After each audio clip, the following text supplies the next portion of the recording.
दोस्तों आज हम पढ़ने जा रहे हैं प्रसिद्ध कवि कुंवर नारायण जी की एक बहुत ही रोचक और भावपूर्ण कविता एक वृक्ष की हत्या। यह कविता हमें एक पेड़ के माध्यम से प्रकृति के महत्व और उसके प्रति हमारी जिम्मेदारी का एहसास कराती है। तो आइए दोस्तों इस कविता को हम डिटेल से एनिमेशन के माध्यम से समझते हैं।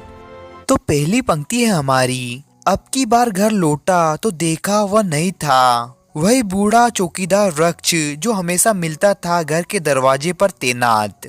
मतलब कि इन पंक्तियों में कवि कहता है कि जब वह प्रदेश से घर वापस आया तो उसने देखा कि घर के सामने लगा पुराना पेड़ वहाँ नहीं था। यह देखकर वो सोचने लगा कि वह पेड़ कहाँ चला गया, क्योंकि जब भी वह घर आता था तो वह पेड़ उसे ऐसा खड़ा मिलता था जिसे कोई चौकीदार पहरा दे रहा हो। दूसरी पंक्ति है हमारी, पुराने चमड़े का बना उसका शरीर वही सख्त जान, झुर्रियादार खुरदुरा तना मेला कुचेला, राइफिल सी एक सूखी डाल, एक पगड़ी फूल पत्तीदार, पाओ में फटा पुराना जूता, चरमराता लेकिन अखड़ बलबूता। यानी कि इन पंक्तियों में कवि कहता है कि वह पेड़ बहुत पुराना हो गया था, इसलिए उसका ज्यादातर हरापन खत्म हो चुका था। उसकी डालियां सूख गई थी और उसके पत्ते झड़ गए थे, लेकिन पेड़ के ऊपर वाले हिस्से में अभी भी कुछ फूल और पत्तियां थी जो पगड़ी जैसी दिखाई दे रही थी। पेड़ का तना पुराना और खुरदुरा था। कठिन परिस्थितियों में भी वह पेड़ बहादुर की तरह बिना डरे मजबूती से खड़ा रहता था।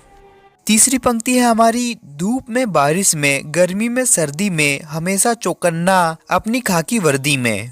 मतलब कि वो बूढ़ा पेड़ गर्मी सर्दी और बरसात में हमेशा चौकीदार की तरह खड़ा रहता था। उसकी छाल घिस जाने के कारण उसका रंग हल्का पीला हो गया था, जो खाकी वर्दी की जैसा दिखाई देता था। अगली पंक्ति है हमारी, दूर से ही ललकारता कौन मैं जवाब देता दोस्त, और पल भर को बैठ जाता उसकी ठंडी छाव में। दरअसल शुरू में ही था हमारे अंदेशों में कहीं एक जानी दुश्मन। यानी कि इन पंक्तियों में कवि कहता है कि जब वह पेड़ के पास जाता था तो दूर से ही उसे देखकर लगता था कि जैसे कोई चौकीदार सावधान कर रहा हो। जिसे चौकीदार आने वाले से पूछा करता है, वैसे ही वह पेड़ भी मानो कवि से कुछ पूछना चाहता हो। तब कवि खुद को उसका दोस्त मानकर उसकी ठंडी छाया में बैठ जाया करता था। बैठकर वह सोचता था कि कई स्वार्थी और संदेशहीन लोग अपने फायदे के लिए इस पेड़ को काट न दे। पांचवी पंक्ति है हमारी कि घर को बचाना है, लुटेरों से शहर को बचाना है, नादिरों से देश को बचाना है, देश के दुश्मनों से। इन पंक्तियों में कवि कहता है कि जैसे हम अपने घर को लुटेरों से, शहर को हथियारों से और देश को दुश्मनों से बचाते हैं, वैसे ही हमें अपने पेड़ों की भी रक्षा करनी चाहिए, क्योंकि घर शहर और देश की असली सुरक्षा तभी संभव है जब वृक्ष सुरक्षित रहेंगे।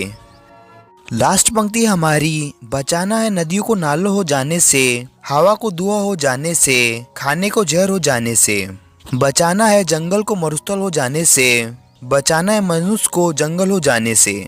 यानी कि कवि कहता है कि हमें नदी को नाला बनने से, हवा को धुएं में बदलने से और खाने को जहर में बनने से बचाना होगा, साथ ही जंगलों को रेगिस्तान बनने से और इंसान को असभ्य होने से भी रोकना होगा। मतलब कि अगर हम पेड़ पौधों की रक्षा नहीं करेंगे तो मानव सभ्यता खतरे में पड़ जाएगी। इसलिए हम सबको मिलकर पर्यावरण की रक्षा करनी चाहिए। दोस्तों वीडियो अच्छा लगे तो इस वीडियो को लाइक कीजिए और चैनल को सब्सक्राइब कीजिए। Thank you for watching.